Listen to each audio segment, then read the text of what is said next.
Welcome back to the Always Bayern Chelsea show. This will be a solo episode. Just me, Jim, here, talking about the first group stage game of the FIFA Club World Cup for none other than Chelsea Football Club. And they played LAFC yesterday, Monday, June 16th, in Atlanta at Mercedes Benz Stadium. And it was a 2-0 victory for Chelsea. The boys in blue from London. And those boys in blue are staying in Philadelphia. That's their home base for the entirety of this FIFA Club World Cup. So they had to travel from Philly to Atlanta.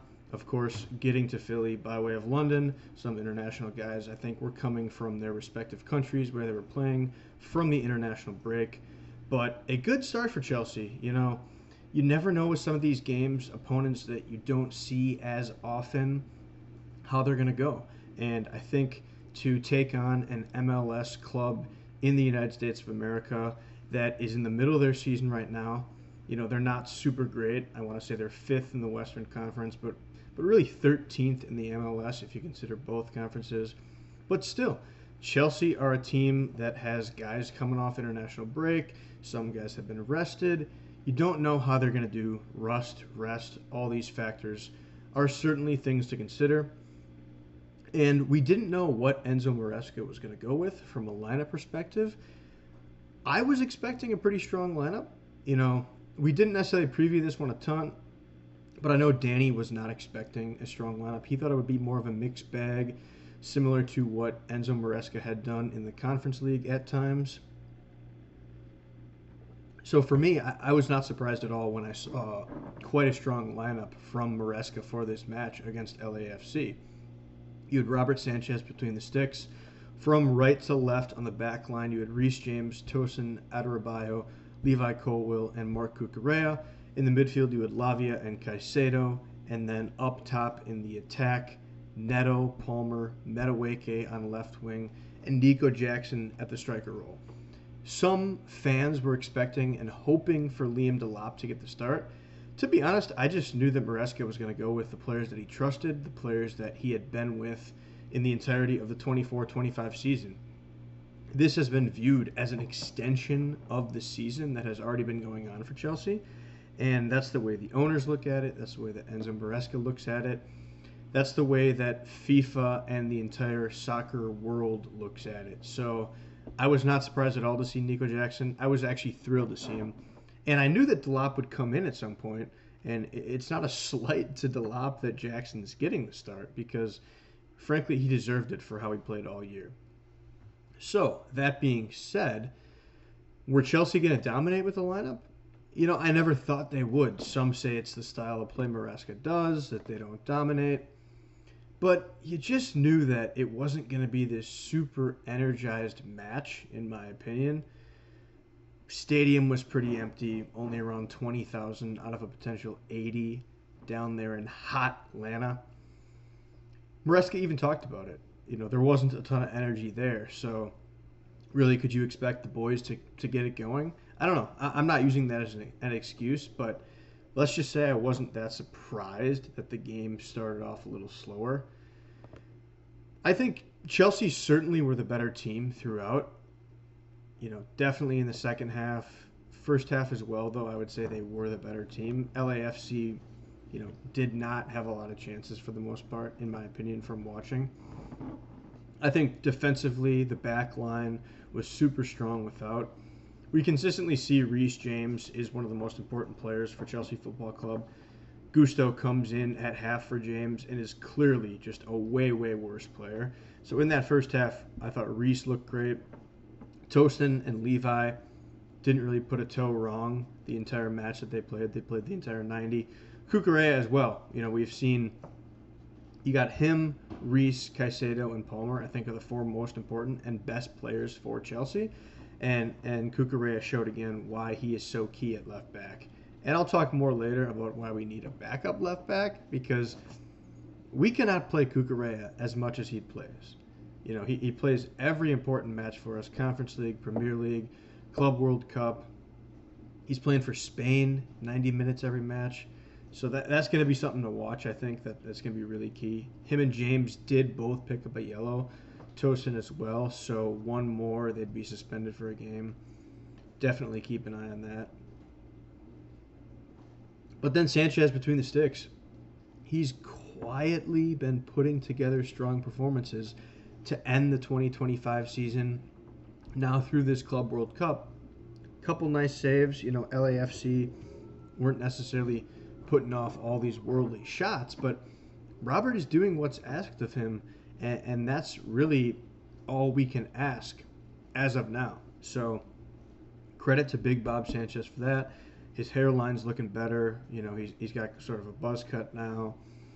Not quite the whole bald look. But yeah, you got the midfield of Lavia and Caicedo. Enzo starts on the bench, comes in at half for Lavia. Caicedo and Lavia have a great understanding right now. Caicedo continues to be, in my opinion, the best player on the team. Lavia was fine. But really, the pivot that they had, I think the key thing in this match was how tight the midfield two would be, whether it was Lavia and Caicedo, whether it was Lavia and Cucurella at times, inverting on that left side there. I think that was really interesting to see. Enzo in there at times. They were so close together, receiving the ball from a Colwill or a Tosin.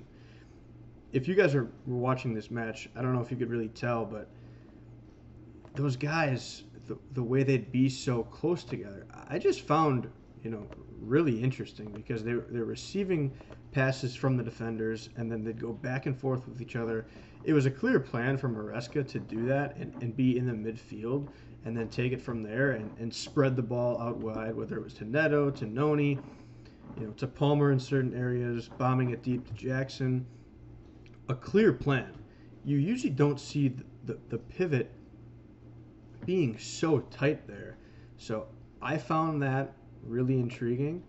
And I think it was one of the keys to the match, because the midfield was dominated by Chelsea. I think possession was 65-35 in favor of Chelsea, so that was a key part of the game. And they were getting the ball out to the attackers. The first 30-ish minutes, I didn't think the wingers were good at all when they were getting the ball. Noni missed a pretty good chance created by Nico Jackson. Neto was not doing much. At times, Colwill would try to bomb it forward. They weren't able to do much. Palmer looked good and Jackson looked good. But again, when you're getting the ball out to these wings and putting them in good spots, the wingers need to be able to do something when they have the space. Can they dribble at defenders? We saw Bayern Munich be able to do that with ease, albeit against a poor Auckland City team. But it's just different when you have wingers that can do things one-on-one and create opportunities. And, thankfully in the 34th minute, we saw Neto come up really clutch. Palmer's in the middle of the field. He creates a nice chance with a pass to Nico after Cucurella had intercepted it, mind you. And Jackson kind of gets past two defenders a little bit, turning with the ball, fires a beautiful through ball past a defender to Neto, puts on the brakes, guy goes flying with a Mario Kart banana peel, and then fires it into the right part of the net. Beautiful team goal. Really beautiful team goal. I was very impressed with that goal. It just shows the capabilities that Nico Jackson does have and the things he can do as a striker. He might not be the greatest finisher at times, but his hold-up play, the way he links with Palmer and some of these wingers is really special, and I think he's one of the best strikers in the Premier League at doing a lot of those things. So credit to him. Up 1-0 at half. I was thinking this was going to be Real Betis, where we put a few goals into the back of the net in the second half. I wasn't correct. I do think there were more chances in the second half, though. So as I mentioned, you did have Reese and Lavia come off in favor of Enzo and Gusto. Not surprising, managing those guys' minutes, as we've kind of done all year long. George comes in eventually, and Delap for Noni and Nico. I do think it'll be interesting to watch, because I want to see Nico play with Delap, whether it's a two-striker system, Nico at left wing, whatever the case. George just has not shown me enough at left wing. Clearly, we're still desperate for a left wing, whether it's Gittins, Nico Williams. No, probably not. Malik Fofana, whoever the case may be. But glad to see Delap get some minutes as well. Essugo and Nkunku came in. Don't need to talk much about them. But the interesting thing about those subs for me was Enzo Fernandez continues to be an incredible midfielder with his long passing, his short passing, the way he can crash the box. He's doing everything right for me in this team as a midfielder, and I love seeing that. Gusto is doing nothing.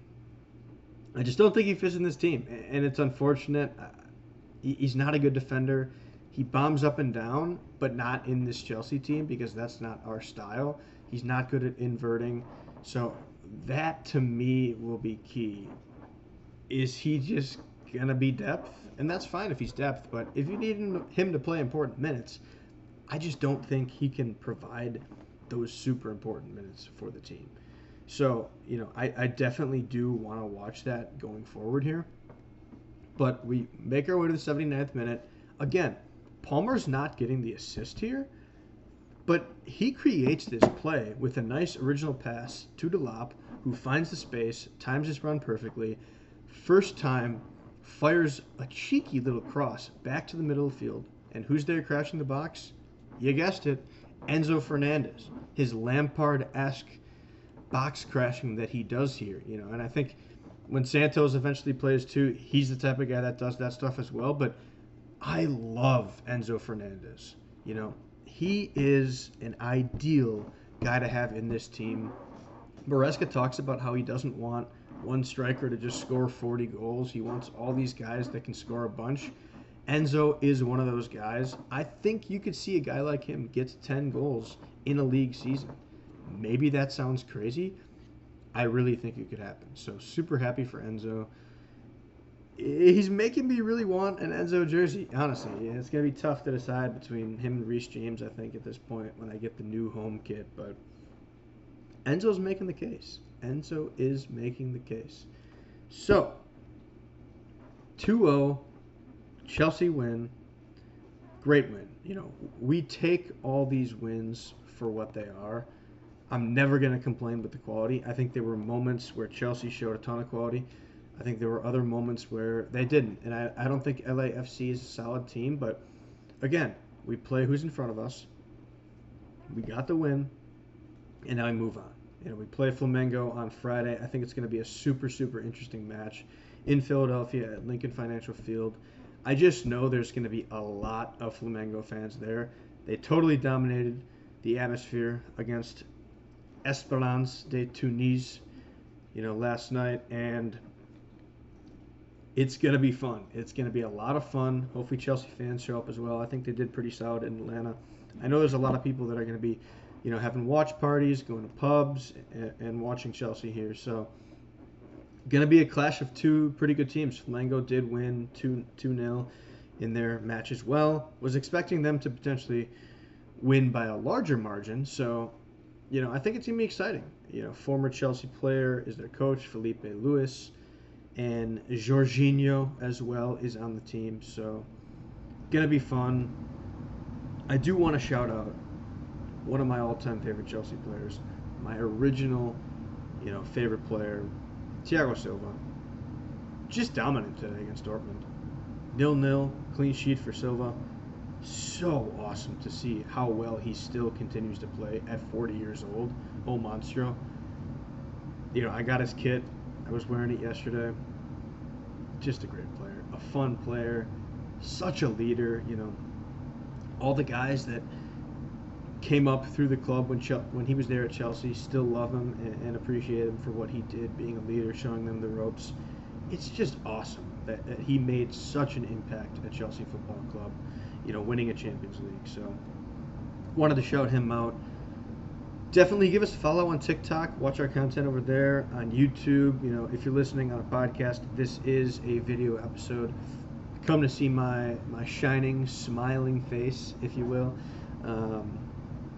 And just give us a like, a subscribe. We're pushing a lot right now. We just put out some great content from being in Cincinnati at the Club World Cup, watching Bayern Munich. So a lot of great things going on over here at Always Bayern Chelsea. Shout out to Noah Rasmussen. If you're still listening at this point, you are probably our number one listener, and appreciate all the things you do. Hope you're having a great time over there in Europe. You might have flown back at this point. But nonetheless, shout out to you. Up to Chelsea, Mia San Mia. Have a great rest of your day.